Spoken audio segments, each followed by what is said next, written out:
Sesuai dengan instruksi dari Kementerian Kesehatan dan regulator di seluruh dunia, kita sekarang harus memastikan bahwa kita menutup mulut dan hidung kita dengan masker saat meninggalkan rumah untuk melindungi diri kita dari virus corona baru COVID-19.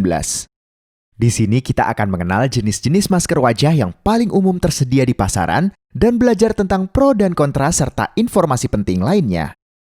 Pertama, kita memiliki masker bedah atau sekali pakai. Biasanya berwarna biru atau hijau. Ini adalah masker sekali pakai yang menyediakan 3 lapisan penyaringan. Masker bedah biasanya sangat efisien karena dapat melindungi dari 95% bakteri. Namun masker ini tidak melindungi dari virus seperti virus corona dan partikel berukuran lebih kecil. Dengan mencuci tangan secara teratur dan menjaga jarak sosial, tingkat efektivitasnya meningkat. Jenis masker ini umumnya digunakan oleh petugas kesehatan, tetapi dalam masa pandemi, masker ini direkomendasikan untuk penggunaan publik dan pasien dengan COVID-19 karena dapat mengurangi penularan virus dari orang yang terinfeksi ke orang sehat. Masker ini murah dan biasanya tersedia dalam jumlah yang wajar, meskipun terkadang jumlahnya terbatas. Masker ini tersedia dalam satu ukuran standar untuk semua orang dan tidak memerlukan tes fit. Masker ini juga memudahkan pemakainya untuk bernapas. Jenis masker ini tidak melewati standar pembuatan yang ketat. Karenanya, beberapa jenis masker ini diproduksi kurang dari 3 lapisan. Dan ini tidak memberikan perlindungan yang diinginkan. Dapat diperiksa dengan merobek sampel masker dan mencari lapisan tengah ketiganya. Perlu dicatat bahwa dalam hal virus corona, masker ini paling efisien bila digunakan bersamaan dengan mencuci tangan dan menjaga jarak sosial. Kedua, kita memiliki masker N95 atau KN95.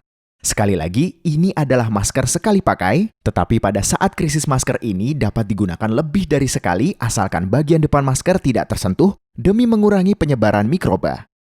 Masker ini terdiri dari 5 lapisan penyaring. Masker ini memiliki efektivitas yang sangat baik karena melindungi terhadap semua bakteri dan virus hingga 95% dan juga dari partikel udara yang lebih kecil. Jenis masker ini pada awalnya dikhususkan untuk digunakan oleh petugas kesehatan, terutama mereka yang mengawasi pasien COVID-19. Masker ini memberikan perlindungan terbaik dibandingkan dengan masker lainnya. Kontra dari masker ini adalah bahwa masker ini hanya tersedia dalam jumlah terbatas. Harga lebih tinggi dibandingkan dengan masker lainnya, pemakai sulit untuk bernapas, dan memerlukan uji fit untuk memberikan efisiensi yang diinginkan. Terakhir, ada masker buatan sendiri. Ini dibuat sebagai masker multiguna yang dapat dicuci. Masker buatan sendiri biasanya terdiri dari setidaknya 2 lapisan. Yang terbaik memiliki kantong untuk lapisan penyaring yang dapat diganti di dalamnya. Ini adalah jenis masker yang paling tidak efektif di antara ketiganya. Tetapi dengan mencuci tangan dan menjaga jarak sosial, efektivitasnya meningkat.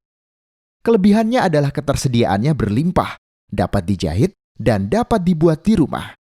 Perlu dicatat bahwa semakin besar ketebalannya, semakin besar pula efektivitasnya. Selain itu, yang paling baik adalah dengan memasukkan lapisan penyaring di dalamnya. Dapat dibeli dari toko online bernama PM2.5 Filter Layer. Namun, khasiat perlindungannya minimal. Tetapi lebih baik memakai masker dibandingkan tidak memakai. Sekali lagi, kemanjurannya terkait dengan mencuci tangan secara teratur dan menjaga jarak sosial. Ini adalah masker yang paling umum dalam pandemi baru ini. Terima kasih telah menonton video ini, dan saya harap Anda telah mempelajari sesuatu yang baru.